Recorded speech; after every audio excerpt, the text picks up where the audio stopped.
Dear learners, hope all of you are fine and ready for today's class. Here we are going to learn from your textbook English for Today, and today we are going to read from Unit 8, Lesson 1, and we will read today Part C. At the beginning of our text, I would like to remind you our last class. We started from reading Lesson 1, I like folk songs. The title was I like folk songs, and today I am going to start from Part C. প্রিয় শিক্ষার্থীরা, তোমরা সবাই তৈরি তো তোমাদের text book নিয়ে? তাহলে শুরু করা যাক। ফার্স্টে আমি যে কাজটা করব সেটা হচ্ছে আমি তোমাদেরকে টেক্সটটিতে কি আছে সেটি পড়ে শোনাবো। Now read about Kavita, a class 7 student of Sundarpur village. What does she tell about her likes, dislikes? Today you are going to learn about Kavita, and she will tell about her likes and dislikes. Hello, I'm Kavita. I am a class 7 student of Sundarpur High School. I like listening to music in my free time. I like folk songs, but I don't understand classical music that much. However, my father likes classical music very much, but he doesn't like pop music. প্রিয় শিক্ষার্থীরা, আমরা এতটুকু পড়ে বুঝলাম যে প্রথমেই কবিতা hello I am কবিতা এটি বলে সে নিজেকে পরিচিত করছে, এবং সে আরও বলছে যে সে সুন্দরপুর উচ্চ বিদ্যালয়ের 7ম শ্রেণীর ছাত্রী, এবং সে আরও বলছে যে সে তার ফ্রি টাইমে বা অবসর সময়ে সঙ্গীত বা গান শুনতে পছন্দ করে, এবং সে বলছে যে তার পছন্দের মধ্যে রয়েছে লোকগীতি, এবং সে ক্লাসিক্যাল সঙ্গীত খুব একটা সে বোঝে না। সে ক্লাসিক্যাল সঙ্গীত বোঝে না বলে সে এ কারণে সে লোকগীতিগুলোকে সে বেশি পছন্দ করে। এছাড়া তার বাবা সম্পর্কে সে জানাচ্ছে যে তার বাবা আবার ক্লাসিক্যাল সঙ্গীত খুব বেশি পছন্দ করেন, কিন্তু তার বাবা আবার কি পছন্দ করেন না, তার বাবা পপ সঙ্গীত বা পপ মিউজিক পছন্দ করেন না। He never watches pop musical programs on TV. He says he hates them because they don't appeal to emotions.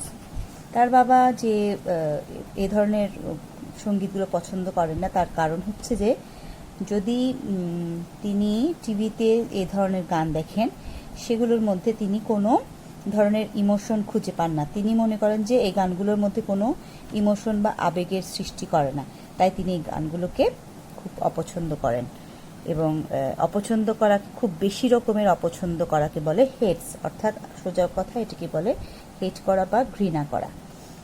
আচ্ছা, এরপর দেখো next sentence, my favourite singer is Farida Parvin. I like her songs very much. She has a wonderful voice. এরপর কবিতা বলছে যে তার পছন্দ হচ্ছে ফরিদা পারভিনের গান, এবং তার প্রিয় গায়িকার নাম হচ্ছে ফরিদা পারভিন, এবং কবিতা বলছে যে তার গানগুলো ফরিদা পারভিনের গানগুলোকে সে অনেক বেশি পছন্দ করে কারণ তার একটি চমৎকার কণ্ঠ রয়েছে। ফরিদা পারভিনের কণ্ঠটা তাহলে কবিতার কি অনেক পছন্দ। এছাড়া কবিতা আরও বলছে, I also like gardening. I have planted many flowers in my garden. When the flowers are in full bloom, I love to watch them. I'm very happy about the flowers that I grow. I just adore them. এছাড়া কবিতা বলছে আরও যে তার বাগান করতে ভালো লাগে, সে বাগান করতে অনেক পছন্দ করে, এবং সে তার বাগানে অনেক ধরনের ফুল গাছ লাগিয়েছে। আই হ্যাভ প্লান্টেড মানে সে আরও অনেক ধরনের ফুল গাছ রোপণ করেছে। এছাড়া যখন ফুলগুলো ফোটে, অর্থাৎ flowers are in full bloom, ফুলগুলো যখন ফোটে তখন সেগুলো দেখতে অনেক পছন্দ করে। এছাড়া সে আরও বলছে যে সে তার বাগানে যে ফুলগুলো জন্মায় বা ফুলগুলো যে ফোটে সেগুলোর জন্য সে অনেক বেশি খুশি। আই এম ভেরি হ্যাপি মানে সে অত্যন্ত খুশি বা আনন্দিত। এবং সব শেষের লাইনে সে বলেছে কি আই জাস্ট অ্যাডোর দেম, অর্থাৎ সেগুলোকে অনেক বেশিভাবে সে পছন্দ করে এবং ভালোবাসে, অনেক গভীরভাবে সেগুলোকে ভালোবাসে। তাহলে এই যে প্যাসেজটা, এই প্যাসেজটাতে আমরা তাহলে জানলাম যে কবিতা স্টেট করেছে, জানিয়েছে তার লাইকস এবং ডিসলাইকস সম্পর্কে। আশা করি তোমরা প্যাসেজটা খুব ভালোভাবে বুঝতে পেরেছো এবং প্যাসেজের প্রতিটা ওয়ার্ডকে তোমরা বুঝতে পেরেছো। চলো এবার একটু কোয়েশ্চেন আনসারগুলোতে নজর দেওয়া যাক। এখানে যে কোয়েশ্চেনগুলো আছে সেগুলোতে কি জানতে চাওয়া হয়েছে আমরা একটু বোঝার চেষ্টা করি। এখানে তোমাদেরকে প্রথমে বলেছে ask and answer the questions in pairs. এটি আসলে তোমাদের ক্লাসরুমের একটি অ্যাক্টিভিটি এবং এখানে তোমরা ক্লাসরুমে আগেও যেভাবে প্র্যাকটিস করিয়েছি তোমাদেরকে ক্লাস চলাকালীন, যে দুজনের মাঝখানে এই কোয়েশ্চেনগুলো তোমরা কোয়েশ্চেন এবং অ্যান্সারিং, আস্ক অ্যান্ড অ্যান্সারিং এর মাধ্যমে এই কোয়েশ্চেনগুলোর অ্যান্সার তোমরা করবে এবং ওরাল এক্সচেঞ্জ হবে তোমাদের এই কনভারসেশনের মাধ্যমে এই কোয়েশ্চেনগুলোর অ্যান্সারিংয়ের প্রক্রিয়াটা। এবং এইভাবে তোমরা প্রত্যেকটা কোয়েশ্চেন অ্যান্সারগুলো তাৎক্ষণিকভাবে পেয়ে যাবে। পরবর্তীতে তোমরা এটা লিখে আবার প্র্যাকটিস করতে পারো। তো আপাতত আমি তোমাদেরকে এখন যেটা করব সেটি হচ্ছে যে আমি ফার্স্টে কোয়েশ্চেনটা তোমাদেরকে পড়ে তোমাদেরকে আমি ভাবতে সময় দেব, দেন তোমরা কি অ্যান্সার করছো সেটার সাথে আবার আমি তোমাদেরকে অ্যান্সারটা বলবো, দেন তোমরা এটা মিলিয়ে দেখবে। তাহলে শুরু করা যাক। Why doesn't Kabita like classical music? অর্থাৎ কবিতা কেন ক্লাসিক্যাল মিউজিক পছন্দ করে না? তাহলে এটির জন্য আমাদের প্যাসেজে দেখতে হবে। দেখো যে এখানে রয়েছে থার্ড লাইনে, I like folk songs but I don't understand classical music. তো কবিতা বলছে যে সে ক্লাসিক্যাল মিউজিক বুঝতে পারে না, সে ক্লাসিক্যাল মিউজিক বোঝে না এবং এটি সে বোঝে না বলেই সে কি করছে, সে সেটিকে আসলে অতটা পছন্দ করছে না। তাহলে আমরা এখানে অ্যান্সারে দেব কবিতা লাইক, এর সাথে ডাজ থাকলে আমরা এখানে এস দেব, কবিতা লাইকস, এবং এখানে যদি নট থাকে আমরা সেটাকে বলবো আবার কবিতা ডাজন্ট লাইক। আমার কথা হচ্ছে যে যদি আমি কোয়েশ্চেনে শুধু ডাজ পাই তখন ভার্বের সাথে এস দিব, আর যদি ডাজন্ট পাই তখন আমি আর ভার্বটাকে চেঞ্জ করব না, ভার্বটাকে যেভাবে আছে সেভাবে রেখে তার আগে ডাজন্টটা বসাই দিব এবং এভাবে আমার অ্যান্সারটা সাজাতে হবে। Kabita doesn't like classical music. Why আছে, কারণ জানতে চাইছে, আমি বলবো because. Kabita doesn't like classical music because she doesn't understand. I don't কে I এর সাথে don't, she সাথে doesn't, she হলে doesn't, she doesn't understand classical music। একটু পর্যন্ত আমি অ্যান্সারের জন্য চুজ করব। কবিতা doesn't like classical music because she, I জায়গায় she, don't হয়ে যাবে doesn't, sheর পর doesn't বসাতে হয়, she doesn't understand classical music। তাহলে আমার কাছে অ্যান্সারটা তৈরি হয়ে যাবে। Next question, what does Kabita's father think about pop music? অর্থাৎ কবিতার বাবা পপ মিউজিক সম্পর্কে কি ভাবেন এইটি এখানে জানতে চাওয়া হচ্ছে। তাহলে আমরা এখান থেকে আগে দেখে নিই যে কবিতার বাবা পপ মিউজিক সম্পর্কে কি ভাবছেন। এখানে আছে যে my father likes classical music very much but he doesn't like pop music. তাহলে কবিতার বাবা কি করছেন, তিনি আসলে পপ মিউজিককে পছন্দ করছেন না এবং তিনি আরো কি করেন, he never watches pop musical programs on TV, he hates them because they don't appeal to emotion. তাহলে এখানে এই কথাটা আমরা নিয়ে আসতে পারি যে he says he hates them because they don't appeal to emotion. তাহলে এতটুকু পর্যন্ত পপ মিউজিক সম্পর্কে কবিতার বাবার যে ফিলিংসটা আমরা সেখানে কবিতার বাবার যে থটসটা এটাকে আমরা দেখতে পাচ্ছি। তাহলে এটুকু আমরা সাজিয়ে অ্যান্সারে নিয়ে আসবো। হাউ, দেখো Kabita's father think about pop music.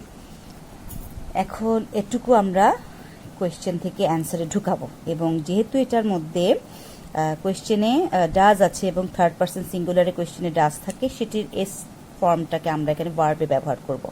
কবিতাস father think হয়ে যাবে things, Kabita's father things about pop music, এইভাবে করে আমরা শুরু করতে পারি।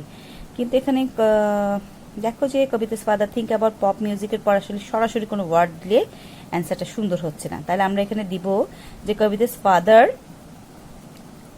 ডাজন্ট লাইক পপ মিউজিক, এই কথাটা দিয়ে আমরা অ্যান্সারটা আমরা প্রেজেন্ট করব। যে থিঙ্ক দিয়ে কোনো ওয়ার্ড দিলে এখানে মানাচ্ছে না বলে আমরা এখানে পুরো সেন্টেন্সের ধরনটাকে আমরা আরেকটু সুন্দরভাবে বলার জন্য বই থেকেই আমরা ওয়ার্ড চুজ করে আমরা এই অ্যান্সারে জুড়ে দেব যে Kabita's father doesn't like pop music. কেমন, এটুকু দিলেই তিনি কি ভাবছেন যে তিনি পপ মিউজিকটাকে পছন্দ করছেন না। এবং এরপর আমরা দেব যে হি হেটস দেম, এটা তার থিঙ্কের একটা পার্ট। তিনি কি ভাবছেন, he hates them because they don't appeal to emotions. এটুকু দিলে অ্যান্সারটা আমরা পেয়ে যাব। এরপর চলো আরেকটি কোয়েশ্চেনে যাই। Who is Kabita's favourite singer? এখানে কবিতার ফেভারিট সিঙ্গার সম্পর্কে জানতে যাওয়া হচ্ছে। আমরা জেনেছি এখানে একটি নাম, সে কবিতা তার বর্ণনাতে লিখেছে ফরিদা পারভিন। এই নামটি আমরা এখানে ব্যবহার করব। Kabita's favourite singer is Farida Parveen, এই নামটা আমরা এখানে আমরা অ্যাপ্লাই করব। আরেকটি পার্ট আছে এখানে, why does she like her so much? কেন, ওয়াই দিয়ে বোঝানো হচ্ছে, রিজনটা জানতে যাওয়া হচ্ছে। এখানে আমরা অ্যান্সারে দেব শি লাইকস হার। এখানে ডাজ আছে বলে আমরা অ্যান্সারে লাইকের সাথে এস দিয়ে she likes her so much because she has a wonderful voice. আমি বইতে তোমাদেরকে আন্ডারলাইন করে এটা দেখাচ্ছি এই কারণে যে কিভাবে আমরা রিডিং এর মাধ্যমে অ্যান্সারগুলোকে আইডেন্টিফাই করতে পারি সেটা আমি পাশাপাশি তোমাদেরকে বোঝানোর চেষ্টা করছি। প্যাসেজ থেকে অ্যান্সারগুলো আমরা পিক করব। তাহলে she likes her so much because, why থাকলে বিকজ দিতে হয় এবং বিকজ এর পর রিজনটা বলবো she has a wonderful voice. ব্যাস, তাহলে অ্যান্সারটা হয়ে যাবে। আরেকটি question, what does Kabita think about her garden? এখন জানতে চাওয়া হচ্ছে কবিতা তার গার্ডেন সম্পর্কে কি ভাবছে। তাহলে কবিতা তার গার্ডেন সম্পর্কে বলেছে, কবিতা এখানে আমরা কবিতা থিঙ্কস অ্যাবাউট হার গার্ডেন এভাবে আমরা দেব না। আমরা এর আগে যেভাবে কোয়েশ্চেনের মধ্য থেকে কিছু ওয়ার্ড চুজ করে অ্যান্সারে ব্যবহার করেছি, এখানে আসলে এভাবে দিলে খুব একটা সুন্দর হয় না অ্যান্সারটা। এই ধরনের ওয়ার্ড যখন থাকে, কবিতা থিঙ্ক দিয়ে যখন অ্যান্সার করার ব্যাপারটা সেটা খুব একটা সুন্দর শোনে না। কিন্তু সে কি ভাবছে এটাকে আমরা অন্যভাবে বলতে পারবো। কবিতা কি ভাবছে, কবিতা যেটা করে সেটাই এখানে আমরা বলবো যে কবিতা লাইকস গার্ডেনিং। কবিতা কি ভাবছে তার গার্ডেন সম্পর্কে, Kabita thinks about her garden. এভাবে দিলে যেহেতু সুন্দর হয় না, আমরা বলবো Kabita likes gardening and she is very happy. এই যে এখানে দেখো, সে প্রথমে বলছে আই অলসো লাইক গার্ডেনিং এবং পরে সে তার বাগানের বর্ণনা দিয়েছে যে তার বাগানে সে অনেক ধরনের ফুল সে জন্মাচ্ছে এবং সে ফুলগুলো যখন ফোটে তার সেগুলো দেখে অনেক ভালো লাগে এবং সে অনেক হ্যাপি হয় ফুলগুলো দেখে। তাহলে এইখান থেকে আমরা লিখবো যে Kabita likes gardening, she is very happy about the flowers that she grow. She is, I am a জায়গায় she is very happy about the flowers that I হয়ে যাবে that she grow। ঠিক আছে, তাহলে এইভাবে আমরা অ্যান্সারটা দিতে পারি। আচ্ছা, তারপর দেখো, what does the sentence I just adore them mean? এখানে এই লাইনটিকে I just adore them, এই লাইনটাকে এখানে বুঝিয়ে বলতে বলা হয়েছে। আসলে এই কথাটির মাধ্যমে কবিতা তার বাগানটি সম্পর্কে তার যে ফিলিংসটা সে এখানে আসলে সম্পূর্ণভাবে সে প্রকাশ করে দিয়েছে যে সে কত বেশি ভালোবাসে তার বাগান এবং তার ফুলগুলোকে। তাহলে এই কথাটাকে আমরা এখানে বলবো যে আই জাস্ট অ্যাডোর দেম। এটাকে হুবহু এভাবে আমরা ইনভার্টেডের মধ্যে রেখে সেন্টেন্সটিকে, এটি একটি এক্সক্লেমেটরি সেন্টেন্স, এটিকে আমরা প্রথমে বলার সময় উচ্চারণের মাধ্যমে এটাকে এভাবেই বলবো, I just adore them mean that এখানে এ ডাজ আছে তাই আমরা বলবো means she loves her flowers very much.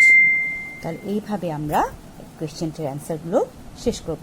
Dear learners, আমি আশা করব আমাদের আজকের এই অ্যাক্টিভিটিটা by reading passage answering question, এই অ্যাক্টিভিটিটা তোমাদের জন্য অনেক হেল্পফুল হবে কোয়েশ্চেনের অ্যান্সার করার জন্য।